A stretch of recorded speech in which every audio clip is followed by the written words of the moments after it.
आज की क्लास में हम लोग एक बहुत ही प्यारा सा सब टॉपिक पढ़ने जा रहे हैं जिसका नाम है कोण। कैसा है कोण वाला जो फिगर है, ये आप लोगों ने इससे पहले अपनी डे टू डे लाइफ में बहुत जगह देखा है। कहाँ कहाँ देखे हम लोग कोण? हम लोग आइसक्रीम खाते हैं, राइट। हम लोगों ने जो आइसक्रीम खाई है, आइसक्रीम भी किसके फॉर्म में रहती है? कोन के फॉर्म में रहती है। अच्छा, हम लोगों ने ये देखा है कि जो बर्थडे कैप्स होती हैं जिसको हम लोग हमारे सर के ऊपर पहनते हैं, that is in the form of cone. इसके अलावा आप जो कुल्फ़ी खाते हैं वो कुल्फ़ी आप लोगों के कोन के फॉर्म में रहती है। इसके अलावा जो घंटी रहती है, टन टन टन जो बजती है, दैट घंटियाँ जिंगल बैल वाली, वो भी एक कोन के फॉर्म में रहती है। तो कोन के हमने अपनी डे टू डे लाइफ में बहुत सारे एग्जांपल्स ऑलरेडी देखे हुए हैं। ऐसा नहीं है कि आप कोई पहली पहली बार एग्जांपल देख रहे हो या पहली पहली बार आप चीज़ों को जान रहे हो, समझ रहे हो, ऐसा तो बिल्कुल भी नहीं है।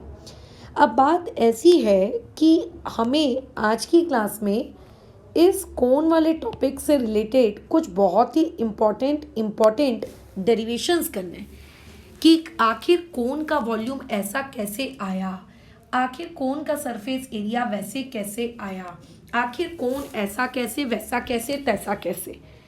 कैसा है, हमने क्यूब पढ़ा, क्यूबॉइड पढ़ा, सिलेंडर पढ़ा, तीनों जगह मैंने आपको प्रॉपर तरीके से डेरिवेशंस करवा के दिए हैं। कोन वाला जो टॉपिक है इसको भी मैं करवा कर दूंगी। ये ज़रूरी नहीं है करवाना, बट मेरे हिसाब से अगर आपको चीज़ें पता होती हैं तो आपको क्वेश्चन सॉल्व करने में आसानी होती है, इसीलिए हम इसे कर रहे हैं। ठीक है। अच्छा, अगर मैं इन जनरल बात करूँ एक कोन की, तो हम लोगों के सिलेबस में किस वाले टॉपिक के या किस टाइप के कोन के बारे में जिक्र किया गया है? हमारे सिलेबस में हम लोग राइट एंगल्ड कोन के बारे में बात करते हैं, यानी कि एक ऐसा कोन जो एकदम ही ज़्यादा अपराइट होता है, एकदम सीधा खड़ा हुआ होता है। कितने डिग्री पर? 90 डिग्री पर। ऐसे कोन की बात करते हैं। थोड़ा सा आड़ा कोन, थोड़ा सा तिरछा कोन, ऐसे कोन्स के बारे में हम लोगों की बातचीत होती ही नहीं है। अच्छा ठीक है मैडम। अब कैसा है, देखो कैसा है बातचीत कि आप सभी लोग ऑलरेडी कोन वाली शेप को जानते हो। कोन आप लोगों का कैसा दिखता है, इस तरीके की शेप का एक फिगर है। अगर मैं यहाँ पे बेसिक बातचीत करूँ कि कोन की सरफेस कैसी दिखती है, तो तुम में से हर बच्चे को पता है कि मैडम यहाँ पे टोटल दो सरफेसेस होती हैं। एक होती है इसकी ये कर्व्ड सरफेस, ये देखो, ये जो मैं ब्लू कलर से मार्क कर रही हूँ, एक होती है इसकी ये इस तरीके की कर्व्ड पार्ट, ये इसका एक राउंड राउंड वाला सा ये होता है इसका एक कर्व्ड पार्ट। सो ये हो गया आपके कोन का सरफेस नंबर 1। ठीक है, ये हो गया आप लोगों के कोन का surface number 1। This is your surface number 1। और एक होता है इस कोन में इसके नीचे वाला part, that is surface number 2। Done. अच्छा, तो टोटल आपका कोन जो होता है दो सरफेसेस से बना हुआ रहता है, surface number 1 and surface number 2। जो ये इसकी सरफेस नंबर 1 है, इस सरफेस नंबर 1 को कर्व्ड सरफेस कहते हैं, या फिर इसको आपकी मर्जी है, आप इसको एक लैटरल सरफेस भी कह सकते हो। और जो इसका सरफेस नंबर 2 है, ये देखते बराबर समझ में आ रहा है कि ये कैसा है, एक सर्कुलर सरफेस है। अभी कुछ देर के लिए आपको मैं ये बता देती हूँ कि ये जो सरफेस नंबर 1 है, जो आपको देखने से कैसी लग रही है, एक कर्व्ड सरफेस लग रही है। इस कोन के केस में इस कर्व सरफेस का जो एरिया होता है वो होता है pi into r into l. मैं अब ये सब समझा के दूंगी कि यहाँ पे एल क्या है, एच क्या है, आर क्या है, but for a short instance of time आप इसको फिलहाल के लिए याद रखिए कि ये होता है pi into r into l. ठीक है। अच्छा ठीक है मैडम, हम लोगों ने याद रख लिया। अब अगर आपको ये पता है कि उस कर्व सरफेस का एरिया पाई आर एल है, और नीचे वाली आपकी जो सरफेस नंबर 2 है, वो सरफेस नंबर 2 अगर मान लेते हैं आप लोगों की देखने में आपको समझ में आ रहा है कि एक सर्कुलर है, तो सर्कुलर शेप का एरिया पूरी दुनिया जानती है कितना होता है, पाई आर स्क्वायर।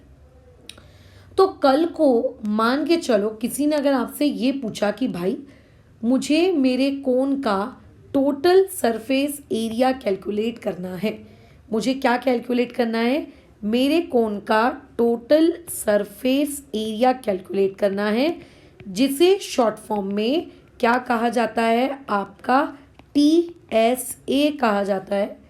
तो ये टोटल सरफेस एरिया क्या होगा, कोन का जो ऊपर वाला सरफेस है दैट इज सरफेस नंबर 1, और कोन का जो नीचे वाला सरफेस है दैट इज सरफेस नंबर 2, इन दोनों सरफेसेस का जो एडिशन होगा, इस एडिशन को हम लोग कहेंगे कि हाँ ये मेरा टोटल सरफेस एरिया है। So if you want to calculate the TSA of a cone, तो TSA ऑफ ए कोन का फॉर्मूला क्या बन जाएगा, pi r l plus pi r square. अगर मैं यहाँ से चीज़ों को थोड़ा बहुत कॉमन निकालूं तो पाई और आर आपका कॉमन आ जाएगा और ब्रैकेट में आपको मिलेगा एल प्लस आर, और ब्रैकेट में आपको क्या मिलेगा, एल प्लस आर। तो ये वो फॉर्मूला होता है जो कोन के टोटल सरफेस एरिया में कुछ ज़्यादा ही फेमस होता है। और कई बार आपको ये भी पूछा जाता है कि बताइए आप लोगों का कर्व्ड सरफेस एरिया कोन का क्या होगा। तो अगर ये पूछा जाए कि कोन का कर्व सरफेस एरिया क्या है, तो कर्व सरफेस एरिया में हम लोग से सरफेस नंबर 1 को लेंगे, है ना। नीचे वाली जो सरफेस नंबर 2 है उसे कर्व नहीं कहा जाता है, उसे फ्लैट कहा जाता है। ठीक है, आपकी जो ये सर्कुलर सरफेस है, ये सर्कुलर सरफेस आपकी कर्व नहीं है, circular surface is basically flat. तो अगर कोई तुमसे ये पूछेगा कि कोन का curve surface area, short form में इसको CSA लिखते हैं, ये CSA कोन का कितना है, तो आप कहोगे कि मैडम ये तो सरफेस नंबर 1 के एरिया के बराबर है।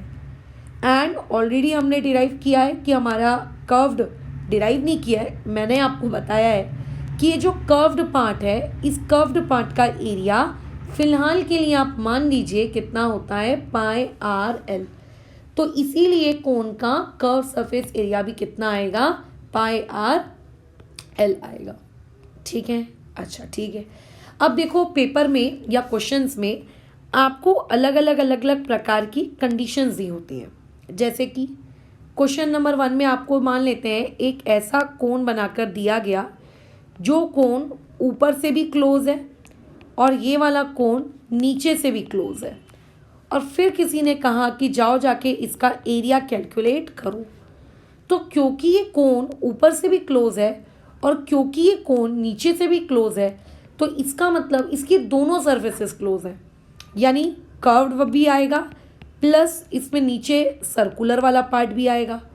और जब कोन की दोनों सरफेसेस को यूज़ किया जाता है, ठीक है, जब कोन की दोनों सरफेसेस को यूज़ किया जाता है तो एक्चुअल में उसका फॉर्मूला बन जाता है ये, और ये फॉर्मूला किसी और का नहीं बल्कि कोन के टोटल सरफेस एरिया का है।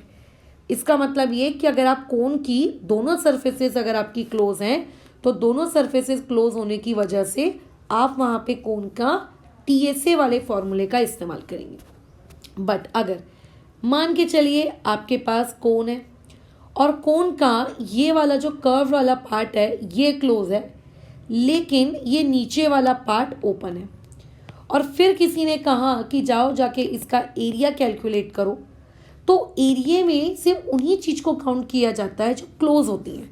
तो क्लोज वाले पार्ट में इस बार कौन है, सिर्फ कर्व्ड पार्ट है। ओपन तो इस बार रहेगा नहीं, सर्कुलर तो रहेगा नहीं क्योंकि वो ओपन है। और कर्व पार्ट का एरिया कितना होता है, पाई आर एल। तो आप ये देखोगे कि जब कोन नीचे से ओपन होता है तब वहाँ पे हम लोग कौन सा वाला फॉर्मूला लगाते हैं, CSA का फॉर्मूला लगाते हैं। किसी की बुद्धि अगर ऐसी चल रही है कि मैडम ये भी तो एक तीसरी पॉसिबिलिटी हो सकती है कि आपके पास एक कोन दिया हो और वो ऊपर से भी ओपन हो और वो नीचे से भी ओपन हो, भाई ऐसी कोई पॉसिबिलिटी नहीं होती। ऐसी इसीलिए कोई पॉसिबिलिटी नहीं होती क्योंकि जो चीज़ ऊपर से भी ओपन है और जो चीज़ नीचे से भी ओपन है, मतलब वहाँ पे कुछ है ही नहीं, वहाँ पे सिर्फ हवा है। तो जैसे अभी जिस कमरे में तुम बैठे हो उस कमरे में ऊपर हवा में तुम्हें कोई फिगर दिख रहा है क्या, नहीं दिख रहा। क्यों? क्योंकि वहाँ पे कोई क्लोज सरफेस ही नहीं है। तो बस अगर सब कुछ ही ओपन कर दोगे तो वैसा कोई केस एग्जिस्ट ही नहीं करता, ठीक है। तो अगर आपको कर्व सरफेस एरिया कोन का पता है पाई आर एल, तो आप उससे बहुत ही आसानी से उसका टोटल सरफेस एरिया क्या कर सकते हो, कैलकुलेट कर सकते हो। बट द पॉइंट इज कि मैडम आखिर आपने ये curve surface area pi r L calculate कैसे किया, हाउ, ठीक है। खैर उस टॉपिक पे भी आते हैं, बट मुझे पता है कि वो टॉपिक थोड़ा सा कॉम्प्लिकेटेड है, थोड़ा सा दिमाग का भेजा फ्राई हो जाता है, तो इसीलिए उस टॉपिक को पढ़ाने के लिए मैंने सबसे आखिरी वाली लाइन में उसको लगा के रखा है कि सबसे आखिरी में पढ़ा कर दूंगी, पहले बाकी चीज़ें पढ़ाकर फुर्सत कर लेते हैं। तो कोन में आपको दूसरी एक और चीज़ पता होनी चाहिए, वो ये वॉल्यूम ऑफ कोन, ठीक है। आपको ये पता होना चाहिए वॉल्यूम ऑफ कोन। तो देखो हम सभी लोग जानते हैं कि जो कोन होता है उस कोन का जो वॉल्यूम होता है वो होता है 1/3 pi r square h. But the point is कि ये volume 1/3 pi r square h आया कैसे, हाउ। तो देखिए आप लोगों को ये जो डेरिवेशन है 1/3 पाई आर स्क्वायर एच, या हायर क्लासेस में भी मिलेगा जब आप लोग 11th-12th की मैथ्स में वेक्टर्स ये सब वाली चीज़ें पढ़ोगे, प्लेन लाइंस 3D है ना, ये सारी चीज़ें पढ़ोगे, आपको ये डेरिवेशन वहाँ पे मिलेगा। बट अभी क्योंकि हम लोग क्लास 9th में हैं और हम लोग क्लास 12 की मैथमेटिक्स की बात नहीं कर रहे हैं, तो ईजीएस्ट वे में आप इस पर्टिकुलर वॉल्यूम को 1/3 पाई आर स्क्वायर एच कैसे प्रूव कर सकती हो, हाउ। तो एक बहुत ही छोटी सी एक्टिविटी की गई, आपने एक बहुत ही प्यारी सी छोटी सी एक्टिविटी परफॉर्म की, और वाया दैट एक्टिविटी हम ये प्रूव करके दिखाएंगे कि जो कोन का वॉल्यूम है वो 1/3 है पाई आर स्क्वायर एच की, ठीक है। अच्छा क्या एक्टिविटी है मैडम, आप एक सिलेंडर लीजिए, तुमने कहा मैडम ओपन कि क्लोज, दो साइड से क्लोज कि एक साइड से क्लोज, भाई दोनों साइड से क्लोज वाला एक नॉर्मल सिलेंडर ले आओ। तो तुमने कहा ठीक है मैडम, लो आपकी पसंद का हमने एक प्यारा सा सिलेंडर लेकर आ गए। अच्छा ठीक है, अब मैंने कहा कि इस सिलेंडर का रेडियस क्या है, तुमने बोला ठीक है लो आपके लिए हमने इसका रेडियस ले लिया r। मैंने कहा कि सिलेंडर का हाइट क्या है, तुमने कहा कि लो आपके लिए हमने हाइट ले ली h, ठीक है। खुश मैडम, मैंने बोला हाँ मैं खुश हो गई हूँ। अब मैंने कहा कि जाओ एक कोन लेकर आओ। तुम कोन लेकर आए, बट मैंने कंडीशंस तुम लोगों को ऐसी कही कि देखो आप एक ऐसा कोन लेकर आना जिसका रेडियस सिलेंडर के रेडियस जितना ही होना चाहिए, मतलब सिलेंडर का रेडियस बड़ा और कोन का छोटा, या सिलेंडर का रेडियस छोटा और कोन का बड़ा, ऐसा नहीं होना चाहिए, ठीक है। कंडीशन आपके सामने ये रख दी गई कि आप एक ऐसा कोन लेकर आइए कि आप लोगों के कोन का जो रेडियस होगा वही रेडियस आपके सिलेंडर वाले का भी होना चाहिए। मैंने कहा ठीक है। फिर मैंने कहा एक ऐसा कोन लेकर आओ उसकी हाइट भी h होनी चाहिए जो हाइट हम लोगों के सिलेंडर की है, यानी कि हम लोग एक कोन ला रहे हैं, एक सिलेंडर ला रहे हैं, बट कोन और सिलेंडर को इस तरीके से चूज करके लाया जा रहा है कि जो हाइट आपके सिलेंडर की है वही सेम हाइट आपके कोन की भी होनी चाहिए, ठीक है मैडम ले आए। अब आगे क्या, अब आगे ये कि मैंने कहा कि जाओ इस पर्टिकुलर कोन को पानी से भर दो, ठीक है। इस पर्टिकुलर कोन के अंदर आप क्या कर दो, वाटर को क्या कर दो, फिल कर दो, आप इसके अंदर पानी को फिल कर दीजिए पूरा ऊपर तक। तुमने बोला ठीक है मैडम लो कर देते। अब मैंने कहा कि जाओ जाके इस कोन से भरे हुए पानी को, ये जो पानी भरा हुआ है ना इस पूरे के पूरे कोन में, इस पर्टिकुलर फिल्ड वाटर वाले कोन को जाकर इस सिलेंडर के अंदर डाल दो। मैंने यही कहा कि जाओ जाके इसको इसके अंदर क्या कर दो, पुट कर दो। तो जब तुम इस पर्टिकुलर कोन को उस सिलेंडर के अंदर उसका पानी डालने गए तो तुम ये देखते हो कि तुम्हारा सिलेंडर पूरी तरीके से कंप्लीटली फिल नहीं हुआ। ठीक है, कंप्लीटली तुम्हारा सिलेंडर फिल नहीं हुआ, तुम्हारा सिलेंडर सिर्फ थोड़ा सा फिल हुआ। अरे मैंने कहा कि नहीं, तुमको तो पूरा का पूरा ही सिलेंडर भरने का है, भरो कैसे भी। तुम गए, तुमने बोला ठीक है मैडम मैं भरता हूँ, ठीक है। तुमने कहा कि चलो एक और बार, सेकेंड टाइम एक बार और आपके लिए मैं इसके अंदर क्या फिल कर देता हूँ, मैं वाटर फिल कर देता हूँ एक और बार। और उस कोन जिसमें पानी भरा हुआ है, उस भरे हुए पानी के कोन को अगेन आपने क्या किया, लेकर गए और सिलेंडर के अंदर डाल दिया। अगेन एक और बार, ठीक है, एक और बार। तो जब आप एक और बार लेकर गए और एक और बार आपने भरे हुए कोन को सिलेंडर के अंदर डाल दिया, तो आप ये देखते हो कि आपका सिलेंडर अभी फिर नहीं भरा, मतलब अभी भी उसका जो वॉल्यूम है वो कंप्लीट नहीं हुआ। फिर मैंने कहा कि एक काम करो, आप थर्ड टाइम एक और बार कोन को भरो पानी से और उस पर्टिकुलर कोन को जाके फिर से क्या कर दो, वहां पे सिलेंडर के अंदर आप पुट कर दो, ठीक है, फिर से। लेकिन अब जब तुमने जाके उसको पुट किया तो तुम्हारे पुट करने से अब तुम्हारा जो सिलेंडर है, अब ये देखो कंप्लीटली पानी से क्या हो गया, भर गया, कंप्लीटली पानी से भर गया। तो इससे ये पता चलता है कि मुझे उस पर्टिकुलर सिलेंडर को कंप्लीटली फिल करने के लिए, है ना, बराबर उस सिलेंडर को कंप्लीटली फिल करने के लिए मुझे क्या करना पड़ा, मुझे उस कोन को 3 बार पुट करना पड़ा। मतलब वॉल्यूम ऑफ कोन मुझे 3 टाइम्स यूज करना पड़ा, ठीक है, 3 टाइम्स यूज करना पड़ा टू फिल 1 सिलेंडर, एक सिलेंडर ताकि भर सके। इस चीज के लिए मैंने कोन को 3 बार यूज किया, मतलब 3 बार गई मैं, 3 बार जा जाके मैंने सिलेंडर को कंप्लीटली भरा। तो इसका मतलब मैं ये लिख सकती हूँ कि 3 टाइम्स मुझे वॉल्यूम ऑफ कोन इस्तेमाल करना पड़ा। जब मैंने 3 टाइम्स वॉल्यूम ऑफ कोन इस्तेमाल किया तब जाके मेरा एक सिलेंडर का वॉल्यूम कंप्लीटली भरा। तुम कहोगे बिल्कुल कह सकते हो मैडम, बराबर। अच्छा, अब हमारा एम क्या था इस पर्टिकुलर चीज की, इस पर्टिकुलर क्वेश्चन की क्या एम क्या था? हमारा एम था कि volume equal to 1/3 pi r square h को डिराइव करना, ये हम लोगों का एम था। तो यानी कि हमें बेसिकली वॉल्यूम ऑफ क्या निकालना है, आप लोगों का कोन निकालना था। तो अगर मैं वॉल्यूम ऑफ कोन मुझे निकालना है तो ये जो 3 लिखा है, इस 3 को अगर मैं उस तरफ शिफ्ट कर दूं तो ये हो जाएगा 1/3 और यहाँ आ जाएगा volume of cylinder. And last class हम लोगों की जो हुई है, लास्ट क्लास में हम लोगों ने ऑलरेडी डेरिवेशन किया है कि वॉल्यूम ऑफ सिलेंडर होता है पाई आर स्क्वायर एच।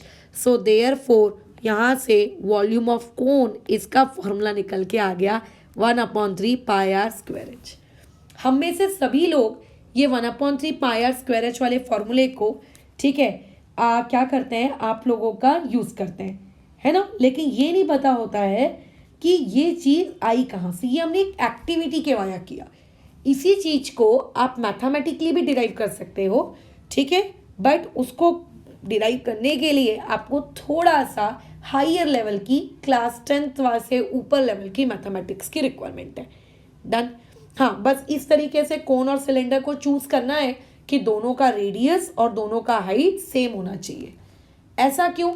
अगर तुम छोटा छोटा कोन ले आओगे घंटी जैसे, तो छोटे छोटे घंटी वाले कोन से एक बड़ा सा सिलेंडर बनने में तो फिर हो सकता है 1000 कोन लग जाए। तो ऐसा हमें नहीं चाहिए। हमें चाहिए कि दोनों का सेम रेडियस, सेम हाइट दिया था। फिर देखो ये हुआ, ठीक है। तो हमने कोन का टोटल सरफेस एरिया डिराइव कर लिया, हमने कोन का वॉल्यूम डिराइव कर लिया।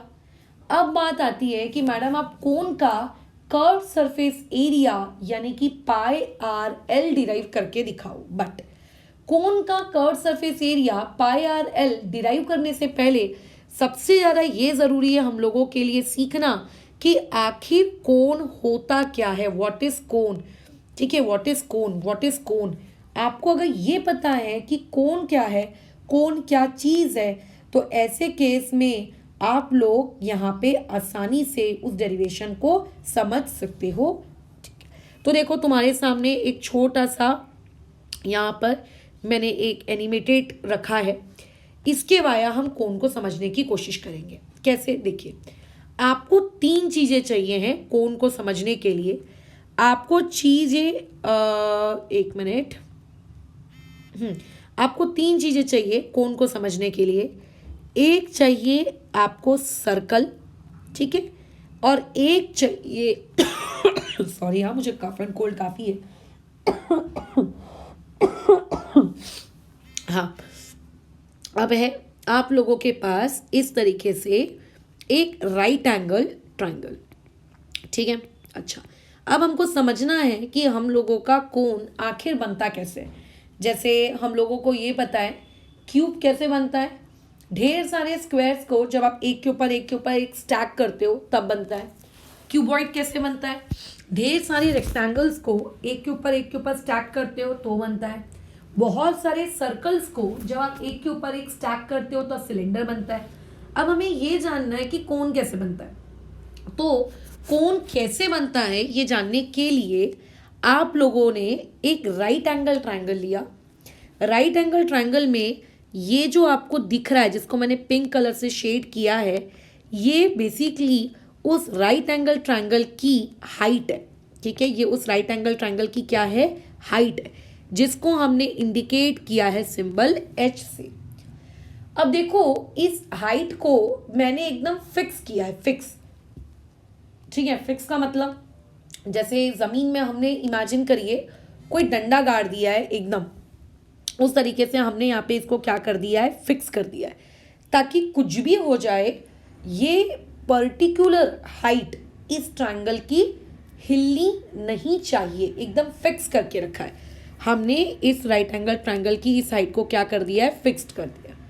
बाकी ये रही हाइपोटेनियस, आप इसको मूव कर सकते हो, कोई दिक्कत नहीं है। ये रहा इसका बेस, आप इस बेस को भी मूव कर सकते हो, कोई दिक्कत नहीं है। लेकिन जो हाइट है वो एकदम रिजिड है, वो फिक्स है, वो मूव नहीं होगी, खत्म बात। अब हमने क्या किया, इस हाइट को फिक्स रखते हुए ये ऊपर डायग्राम को देखो, इस हाइट को हमने फिक्स रखा और यहाँ से इस हाइपोटेनियस को ऐसा गोल घुमाना शुरू किया, ठीक है। हमने गोल घुमाना शुरू किया सच दैट कि गोल घूमकर, गोल घूमते हुए, जैसे देखो कोई भी चीज़ गोल कैसे घूमेगी, पहले यहाँ आएगी, यहाँ आएगी, यहाँ आएगी, यहाँ आएगी, यहाँ आएगी, यहाँ आएगी, यहाँ आएगी, यहाँ आएगी, यहाँ आएगी, यहाँ आएगी, यहाँ आएगी, यहाँ आएगी, यहाँ आएगी, यहाँ आएगी, और वापस से अपनी ओरिजिनल पोजीशन में फिर से आ जाएगी। यानी कि आपने इसको इस तरीके से इसके हाइपोटेनियस को गोल घुमाया कि हाइपोटेनियस और नीचे का बेस गोल घूमने लगे, इनकी अलग अलग जगह पे इनकी पोजीशंस आने लगी, ठीक है। ऐसे अलग अलग जगह पे इनकी पोजीशंस आने लगी और गोल गोल घूमते घूमते इनको हमने इनकी ओरिजिनल पोजीशन पे वापस लेकर हम आ गए। इसी चीज को आप इमेजिन नहीं कर पाओगे अगर मैं इस तरीके से बताऊंगी। तो इसी को इमेजिन करवाने के लिए देखो, आपको ऊपर ये डायग्राम के वाया इसको सिखाया गया है कि इस पर्टिकुलर डायग्राम में हमने ये वाली जो इसकी हाइट है, इस पर्टिकुलर हाइट को हमने क्या कर दिया है, आप लोगों का फिक्स कर दिया है, राइट। अच्छा, और ये रहा आप लोगों का हाइपोटेनियस, ठीक है ना, ये रहा आप लोगों का हाइपोटेनियस और ये रहा बेस। ये देखो कैसे गोल गोल गोल गोल घूम रहा है ना। मतलब एक जगह से हमने उसको गोल घुमा कर उसको वापस उसकी उसी जगह पे छोड़ दिया। तो तुम्हें नहीं लगता कि कोन आप लोगों का ऐसा ही एक फिगर है जिसमें जब हम उसके हाइट को गोल घुमाते हैं तो हाइट को गोल घुमाने के बाद हम लोगों को क्या मिलता है, आप लोगों का एक, यहाँ से ध्यान दोगे तो हमको यहाँ पे एक राइट एंगल ट्रायंगल मिलता है। ये एक पार्ट में एक राइट एंगल ट्रायंगल और उसके बाजू वाले पार्ट में हमको क्या मिलता है, दूसरा राइट एंगल ट्रायंगल। और नीचे से ये वाला फिगर हमें कैसा दिखता है, ये नीचे से हमें ये वाला फिगर सर्कुलर दिखता है। यानी कि कोन एक ऐसा फिगर है जिसका लेफ्ट और राइट पार्ट बना हुआ है किससे, आप लोगों के राइट एंगल ट्रायंगल से, और इसका जो बॉटम वाला पार्ट है ये बॉटम पार्ट बना हुआ है किससे, सर्कल से। ये थी कोन की इमेजिनेशन कि कोन आप लोगों का इस तरीके का दिखता है, ठीक है। रियलिटी में आप लोगों का जो कोन है वो ये है। तो मैम ये इमेजिनेशन करके हमें मिला क्या, इस इमेजिनेशन को करके हमें ये मिला कि एक्चुअल में देखो जो आप लोगों के राइट एंगल ट्रायंगल का जो ये बेस है ना, राइट एंगल ट्रायंगल का जो ये बेस है, आप ध्यान दीजिए, ये जो राइट एंगल ट्रायंगल का बेस है, डोंट यू थिंक यही इस सर्कल का देखो रेडियस भी है, ये देखो ये इस सर्कल का रेडियस भी है, यानी कि राइट एंगल ट्रायंगल का जो बेस होता है, ठीक है, राइट एंगल ट्रायंगल का जो बेस होता है, यही बेस आगे जाके कोन में जो उसकी सर्कुलर सरफेस होती है, ये उस सर्कुलर सरफेस का रेडियस होता है। मतलब राइट एंगल ट्रायंगल का बेस कोन का रेडियस कहलाता है, कोन का रेडियस कहलाता है।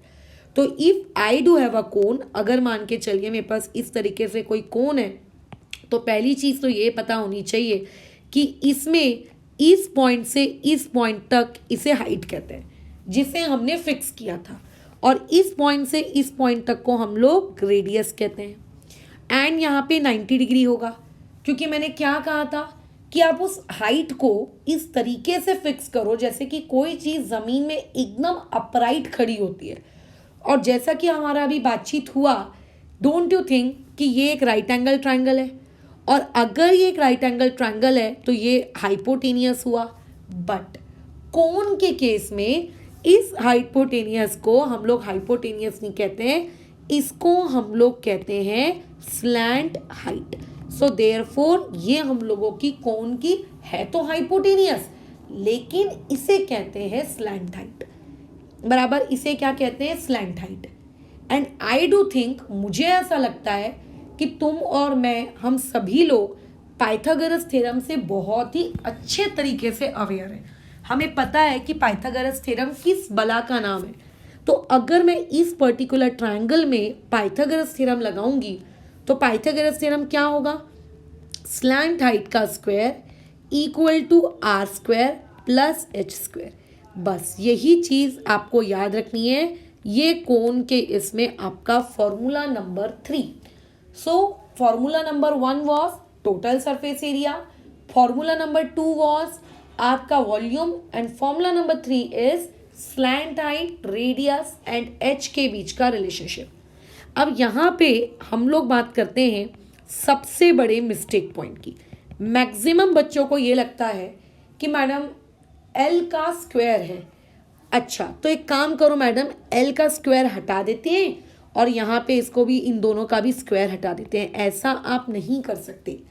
अगर बीच में प्लस का साइन आ जाए, अगर बीच में माइनस का साइन आ जाए, तो इस तरीके से स्क्वायर्स नहीं हटाए जा सकते। लेफ्ट साइड में एल के ऊपर का स्क्वायर तुम नो डाउट हटा सकते हो, बट राइट साइड में नहीं हटा सकते।